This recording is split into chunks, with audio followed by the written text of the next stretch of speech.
So today with us on Store Talk, we're honored to have a special guest come sit down with us. On Store Talk, we walk in our purpose on purpose. And this guest we have with us today is definitely doing that. He's a creator, a coach, financial advisor, speaker, podcaster, a man that wears many hats. We have with us Julian. How you doing today? I'm doing well, King. How are you, man? Man, I'm doing good, man. I've been checking out your work, been sharing your work. Your podcast is touching many lives, and even doing my research, finding out the many lives of the youth that you're touching. Where did this great heart of servitude and just being there and want to be a doer, where did that come from? Just literally the way I was raised. I was raised here in Atlanta, Georgia, by way of Cobb County, Marietta, where I grew up in Cobb County, and I was raised by a single black mother, a powerful, very strong, African American and Afro-Caribbean mother, and she always instilled in me the importance of community, being around mentors, coaches, teachers, any guides, especially that she wasn't able to teach me some of the things like certain men and certain male figures that were in my life could teach me, but she always knew to rely on the community in order to compensate for the areas that she may not have been able to teach me certain things. Yeah, and they always say it takes a village to raise a child. And with you speaking of community, how important is community today, especially with the youth, with the different things that's going on in today's world? Can you speak on that? Oh, absolutely. Just in working in education, I consider myself still to be an educator to this day. I've worked from elementary all the way to even early college students that are just coming into college, and mostly for, let's say, primary and secondary education, they are being raised in a totally different environment than when you and myself and even others who are millennials or even Gen Zers were raised in. The issues are very different, especially with the technology that's been put in place compared to when we were in school. I know I was literally growing up in the AOL era, in the original like MySpace era, things of that nature. And so it was not as much access to technology and social media as the students have nowadays. And that can be a good and a bad thing, I think, because a lot of the issues I see more with our youth, especially the black males, have to deal with self-identity crisis based off of what the world may deem us as black men, black women, black kings and queens. We sometimes will buy into that stereotype or that stigma that is put on our community, especially. Yeah. And what do you feel need to be done for us to be able to prove the naysayers wrong and that, what they think and what they view us as is the opposite of what we're really doing, and even to be able to help the youth to be able to walk in their purpose, to be able to, get the best out of life and don't just, be regular. Because sometimes they just be mediocre because they may not have known or they may not have that community, their household might be just down, or they might come from a household that's not encouraging that. And what community is important, but what can we do, or what can, be done to the youth where they can be able to excel and know that it's something more than just being a statistic or another number? I think it has a lot to deal with who are their mentors. Because as you heard my story growing up, I could have been a stereotypical black male that was at risk or at odds with the world and having a chip on my shoulder, having the me against the world mentality, where I could have been a product of the system, the penitentiary system, could have been in the streets and gangs and things of that nature. But I actually had a lot of positive male role models and mentors that were guiding me to not go down those traditional paths that men, especially that are not raised by dual or double parent households, typically fall victim for. And so I think in surrounding the positive male role models can be very much so a determining factor of your success, and also determining even the factor of your life being extended. Because I definitely have friends of mine that passed away early, got caught up in the system, as I said beforehand, went down the wrong paths based off of the lack thereof, typically with certain male role models, or the consistency of positive male role models, especially. Yeah. Did you face any challenges or any things coming from a single parent home with your peers or the kids you went to school with or the neighborhood? Was there any struggles you had to go through? I grew up in suburbia, so I'm not even going to try to cap like a lot of the folks do on podcasts to make it seem like they were from the hood and they were from the inner city. I didn't have that story growing up. My family is originally from Trinidad and Tobago in the Caribbean, and I was also born in Oakland, California. And Mm, so I already had the grit of being a West Indian, and then also being born in California, in the Bay Area, yeah. especially, but being raised in Atlanta. So, being in the suburbs, it was like a cakewalk for me. In Cobb County, it has some of the top-notch schools here in the Atlanta metropolitan area, and it was safe growing up.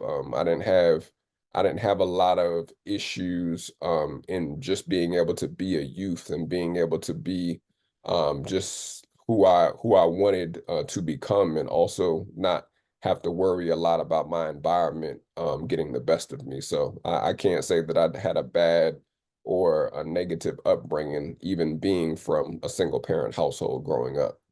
Yeah. Can you speak to the youth, it seems to me that you knew your identity, and you were cool with and okay with who you were versus trying to be something else. A lot of time you'll see these students trying to emulate people they see on social media, on TV, or rappers and different things like that. And it's causing them to go around the wrong turn and go through things that they might not have to go through. And, I feel like it's important for us to let them know it's okay to be you because can't nobody do you like you, and you are needed for different things. Everybody serve a purpose. Everybody been blessed with a specific grace or specific gifts and talents. You don't have to be like the next person.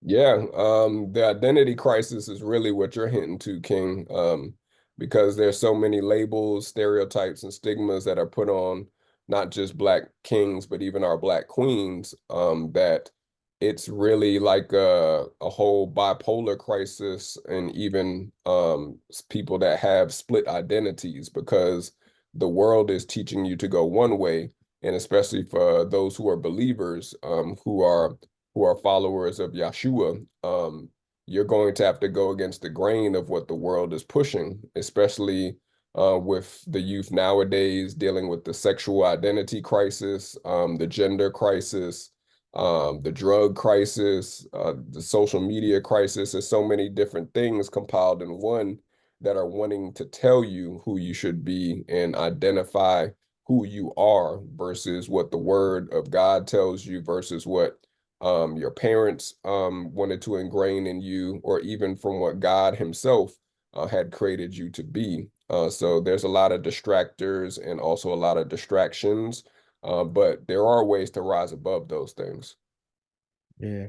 Can you share with us your journey as a podcast and when did it start? And did you start with a mindset that you wanted to impact and influence? Oh, absolutely. Our podcast is Run the Jewels podcast. We also have a travel podcast that's called Smart Travel Jewels.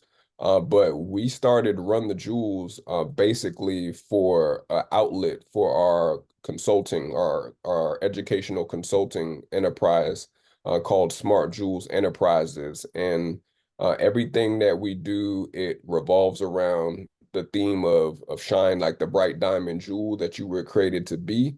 And then my name growing up for Julian, all my nicknames typically revolved around either Jewelz or King Jewelz as I got older. And that was just the name of the show, Run the Jewels, because we're all about dropping wisdom in finance, health and wellness, and personal development. And ever since 2019, we were able to create the online show via Facebook right before the pandemic began.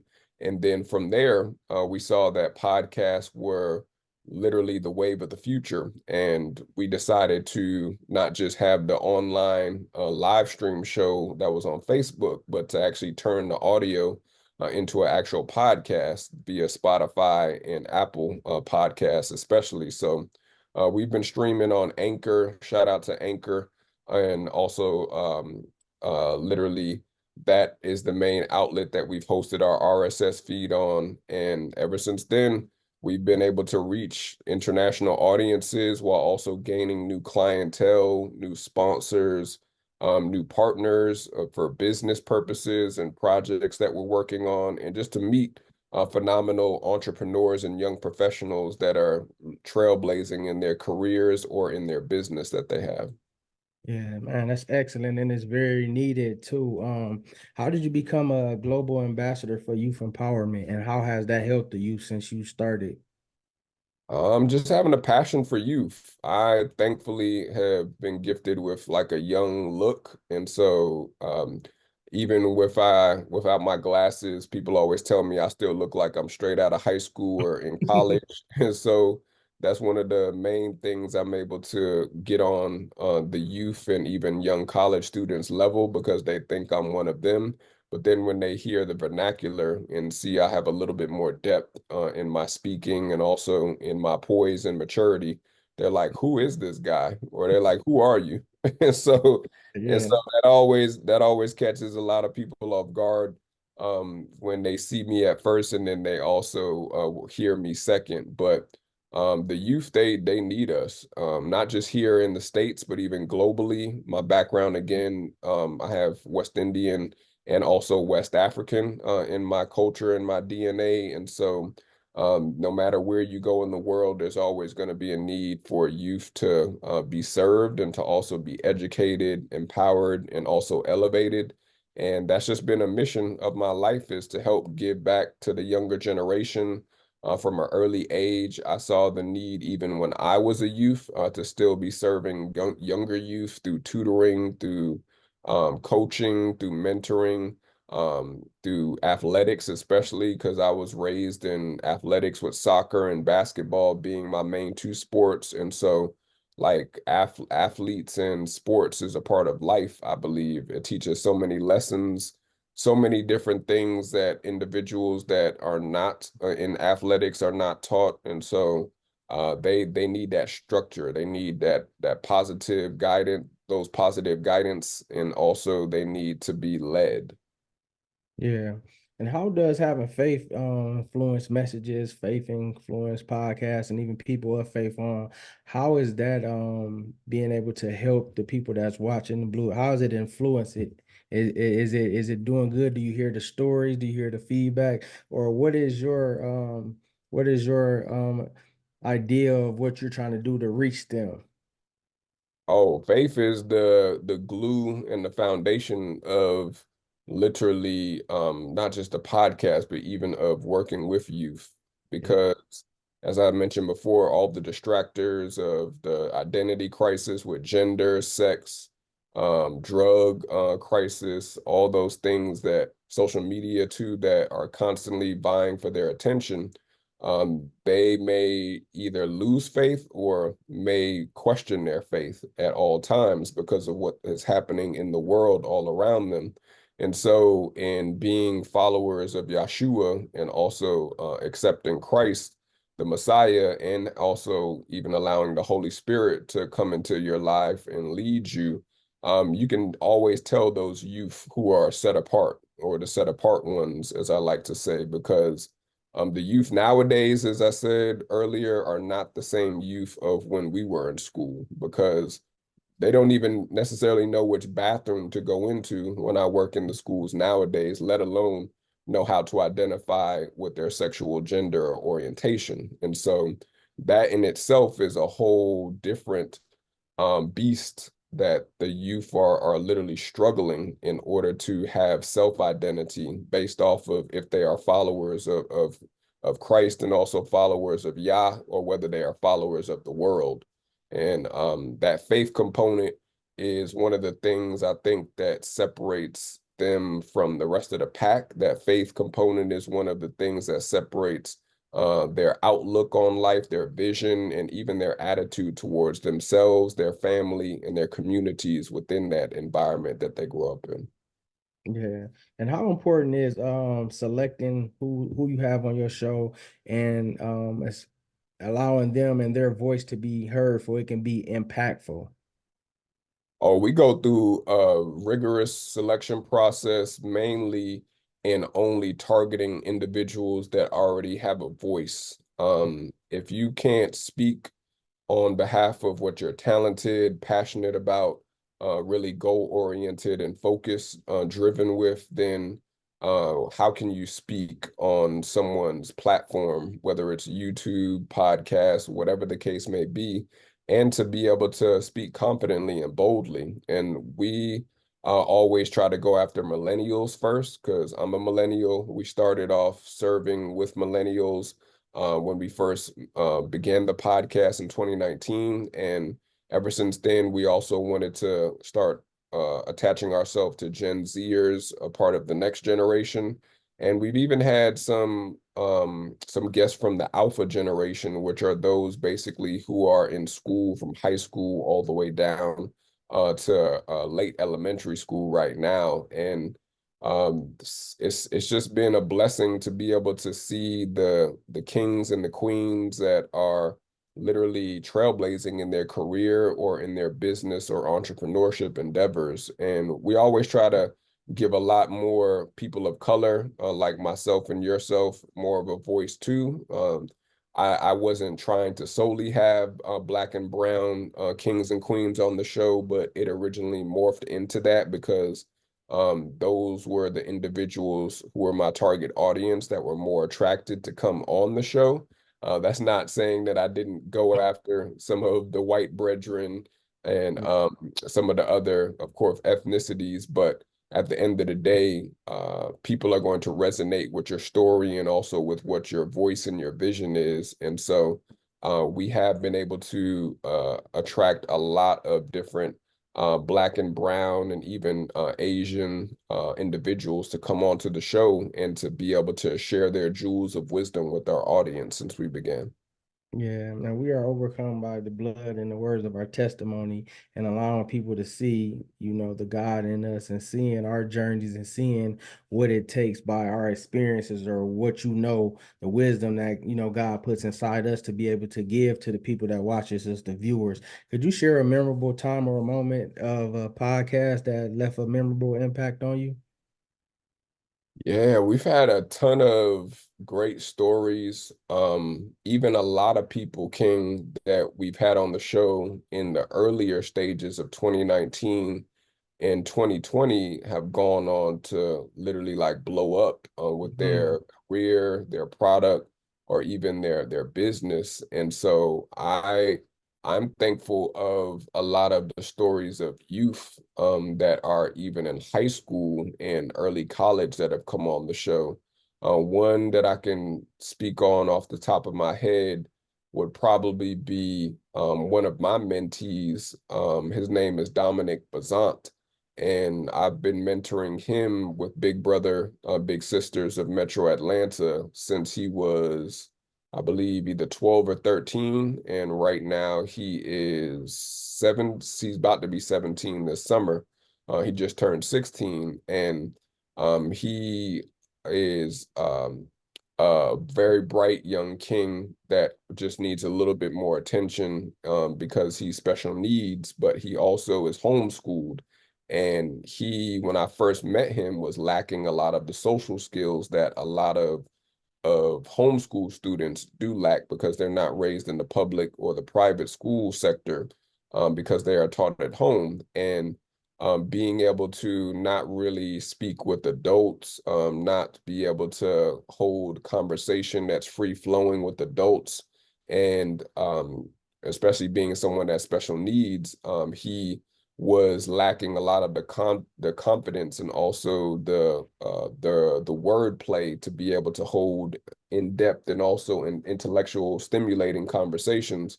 And so I challenged him to be able to share his story because he has a very impactful story too of being adopted at an early age and navigating even some of those stereotypes with individuals that have been a part of foster care and also a part of being adopted, even at an early stage in their lives and still overcoming those odds and stereotypes. And he came on the show, I believe it was in 2020 or 2021, and literally blew me away along with our audience and had his family members that were watching his episode and saying that they were just so very proud of him being able to speak up for some of the youth struggles because he was speaking on the issues of a Black teen in America, I believe in 2020 or 2021, when he first came on his first episode. And since then, he came on a second time, I believe it was last year, and he's just had leaps and bounds of his confidence grow in being a content creator and also being a speaker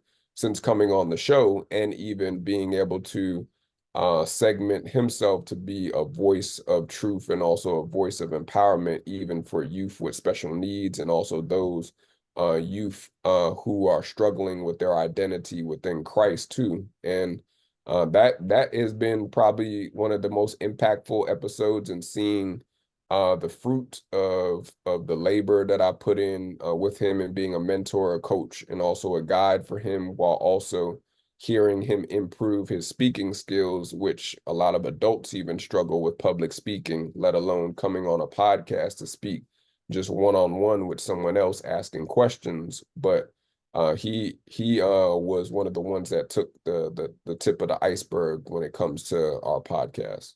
Yeah, I mean, because you got 10K followers, 5 million youth served, 10K downloads, almost 20K hours of speaking. Like, you really been putting in the work and you can see it. You're not one that talks. Many people talk and they say, we got this, we got that. The work speaks for itself. You can see the oil, you can see the anointing, and you can see that you're passionate about what you do. You're very structured, business oriented. Everything is decently in order. And that's how you know what type of work that you're putting out, because it shows and it's consistent.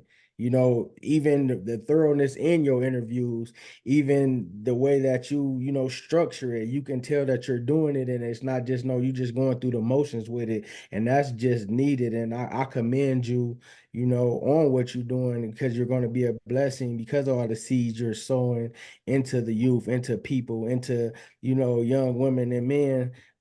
And God is getting the glory out of all of it. How do you balance yourself with all what you have going on, still making sure you got time to you know be energized, be filled, and keep your faith where it needs to be, because you pouring so much out? Man, I travel, King, like I was mentioning to you before. I always have to get away and recharge and recalibrate, and being able to take sabbaticals and travel while fasting and praying, of course, and even planning ahead. I think that's the number one goal for a lot of us, is to get out of our comfort zone and also get out of our current environment. When I travel, even if it's local, domestic, or even if it's international, I always am able to get different revelations that I never received before. I'm always able to get inspired and get motivated in different ways that I never was able to feel in just being in my regular home city or state. And so I believe it's about setting conscious and consistent time to travel and to be really intentional about not just going on vacation, but even going on, let's say, sabbaticals, going on your private solo trips to be able to learn more about yourself and even grow while you are on these trips. And I think a lot of men too, kings like us, do not set that separate time aside to really just be present and to be in that disconnect state of mind, because we're always on the move. We're always challenged to be the man, to be the leader, to have all the answers, to have it all together. But when you are able to travel and just either be solo or just be with your family or be with a group of friends, I think you're having a little bit more time and intentionality to disconnect and unplug from the regular, rigorous, everyday shuffle, the stress, the everyday monotony of life. And literally, travel is always one of the biggest things that I always recommended for myself from an early age. I always saw individuals that I looked up to, like even MLK Jr. and Nelson Mandela, Malcolm X, and even some of the Black Panthers from the Black Panther Party, being able to travel the world and using their voice and just being able to make global impact outside of their individual communities that they grew up in. And so I always suggest traveling. It's worked for me. I know it will work for you. And especially if you're a Black king that's listening, get your passport. Don't be that individual that doesn't have a passport in 2024, because the world needs to hear you and see from you and not just watch you on TV or YouTube. Yeah. And what would you say to the youth that might want to start doing podcasting, doing lives, doing a YouTube channel, just being on social media? What advice would you have for them? Oh, for the youth, man, as I hear all the time, people want to start, but do you know how to keep consistency? A lot of youth I've seen in the boys and girls clubs. I worked in boys and girls clubs. I've worked in after school programming with the elementary schools. I've worked in colleges for early college student programs, and there's tons of ideas, there's tons of creativity, there's tons of ingenuity that is beginning, but they don't have a plan for consistency. And I don't like to hear a lot of ideas without having a plan of action, because then you're literally just going to be blowing smoke, as I like to say, when it comes to not following through with what your original intent or idea was to fulfill that goal or that mission. And I always say to really map out your first 2 years. That's the way that I learned from podcasting or even doing content, long form and short form content. You have to have your first year to two planned out. How many episodes do you want to do for a season? The same shows that we watch on TV, on YouTube, Netflix, Hulu, Amazon Prime, whatever the case may be, those are shows that have seasons. There's a certain amount of season episodes that occur each and every season. Typically, they're between 11 or 12 on most shows and networks. And so that's a good number to start for your podcast. Are you going to have your season begin at the beginning of the year, at the middle, or at the end of the year? These are things that most people who are even podcasters that are adults don't know, that you need to have break periods to edit, to recharge, and even to take more time to fill your guest slots if you have an interview style podcast versus a solo podcast. Yeah. Which goes to the next question. Do you want to have guests, or do you just want to be talking on your own on the podcast? There's tons of different genres of podcasting. Murder mystery is one of the top genres for podcasting outside of, I believe, finance and business. And so you have to know what genre podcast do you want to focus on. Are you someone who wants to do health and wellness? Do you want to do business? Do you want to do self-education? What is your genre for your podcast? And then last but not least, I always tell anybody, including youth and adults, you have to know what is your goal for the podcast? Are you doing the podcast just to be talking and shooting the breeze, or just talking to hear yourself, like a lot of folks that are doing YouTube podcasts today, and they're just regurgitating an echo chamber of information that they've heard other people say, so it's no authenticity? Or are you wanting to start a podcast to make global impact? Are you wanting to speak to different nations, different countries? Are you wanting to stay local? Are you wanting to travel with your podcast and host private events where people can come and hear you do private podcast talks? Are you selling merch? How are you going to monetize is another question. Are you just doing it for fun, or do you want to do it as a part of a business or as a part of a media company? And so those are all very, very, very vital questions that any podcaster or content creator must answer so that they don't get burnt out easily and that they are not misguided or misdirected and just really just running in a hamster's wheel and not going anywhere and making impact. Yeah, I see why your stuff called Jewelz, because you dropping all type of jewels today on there. Oh, man, this is good. Look, I'm even learning as well as we go. Last couple questions. What does purpose mean to you? Purpose is all about what is your mission or what is your individual purpose while here on earth to complete before you transition or even before Christ the Messiah comes back. I believe that we all have been given a higher purpose that is different from your career, is different from your ministry even that you work in. If you were to die tomorrow, as I always like to say, how would you be remembered? If you don't have that answer, then you haven't found your purpose yet. If literally you were to pass away this year, this month, tomorrow, and you don't have a eulogy that is written in advance of how you would want to be remembered, you are someone that doesn't know what people are going to say when you transition or when you are not here anymore, then you still have some work to do to find your purpose. And I believe that all of our purposes are different, but they are all here to connect with other people and also here to elevate people. And especially for us who are Christ driven and Christ focused, our purpose is, of course, to build up the kingdom in heaven and not here on earth. And so it can't be about self-glorification.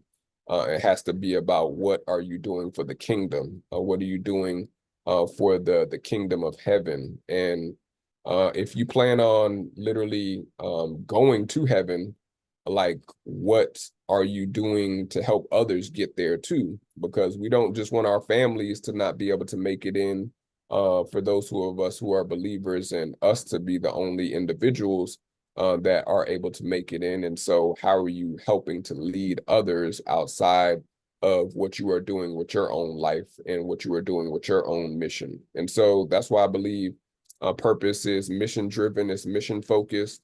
If you don't know your calling right now, then you are literally just still in the matrix, as I like to say. You're not unplugged, because if you were unplugged, then that means that you know why you were here. That means you know why you need to be set apart or be a part of the Kodashim, which are the set apart ones. And that's just something that I strive to even walk out and not just talk about, because if I'm not doing something that is globally or impacting my community, which is bigger than myself, then my purpose is not big enough. My purpose is too small. And so therefore, if it's too small, that means I need to go to the creator, Elohim, in order to get more downloads to see, am I walking in purpose or am I walking in self? And so that's just something I'll leave with. Yeah, man, that was good. And can you end by whatever comes on your heart, just speaking to the youth and speaking to the young adults?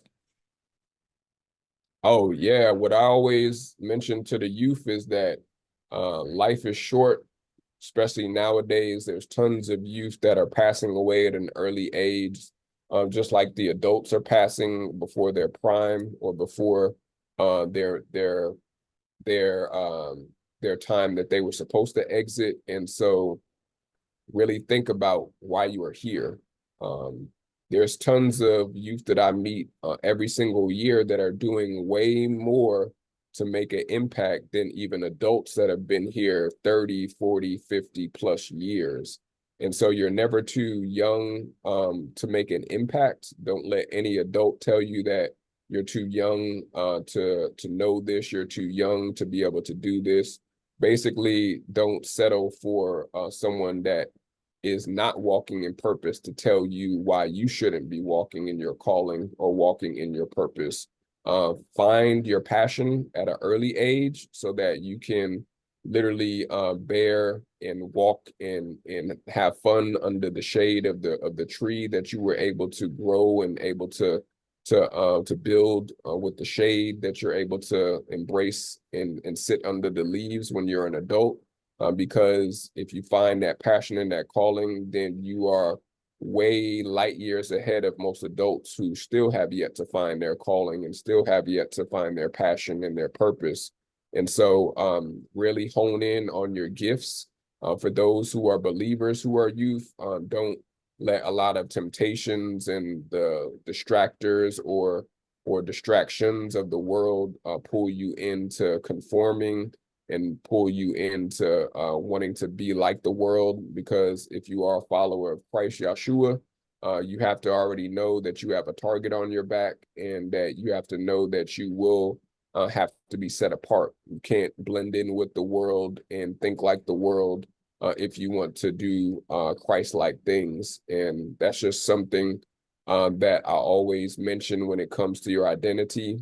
Your identity is first within Christ and within God, and it's not within your family, it's not within your school, it's not within your friends or your community. It's first within Christ and also within Yah. And so once you know that, he'll be able to help steer your life clear from any of the gaps, the issues, a lot of things that youth who do not realize that early on in life, they will have more problems and more hurdles to cross over or to jump over. But for you, you need to be set apart. You need to be royal and live like the king and the queen that you were created to be, and to make sure you always shine and never be afraid to shine bright like the diamond jewel that you were created to be.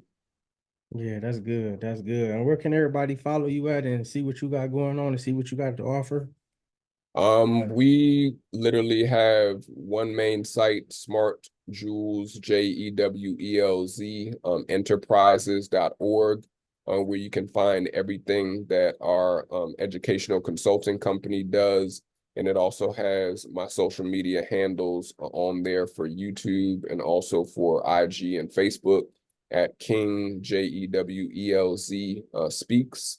And literally come and support us. We have merchandise, as I told you before. We have podcasts, we have even travel tours that we do, mission tours, and also content creator tours and events, along with personal finance services, coaching services, and health and wellness services too. And so if you want to elevate, if you want to empower yourself, if you want to be able to do self-education to take yourself to the next level and to shine bright like the jewel you were created to be, check us out at smartjewelsenterprises.org or my social media handles at King Jewel Speaks. Yeah. Now we just thank you, man. We just tell you that, you're doing God's work, man. We just pray that God continue to fill you up, give you the capacity, the strength you need to be able to minister, to be able to teach, preach, to be able to even give all the knowledge and wisdom that he gives inside of you around the world. Because like you said, you're not just on a local level, you're global. So, I pray that he give you an abundance of blessings that you will be able to, walk in your purpose on purpose and keep doing your thing, man. You're really doing it. Like I said, I can see the anointing. I can see the oil in you and see that you are, being intentional. And I just commend you for that, man. Yeah, I appreciate you too, and for all that you're doing for your audience and even for the podcast too. Thank you for having me on as your guest today, King. I know we were trying to coordinate for this week, despite me having some travel hurdles that I had to bypass and get over. But I thank you for allowing me to come on your podcast and be a blessing to you and your audience too. Yeah, yeah. It's been good. I'll be in touch. Absolutely, King. Appreciate you. I appreciate you.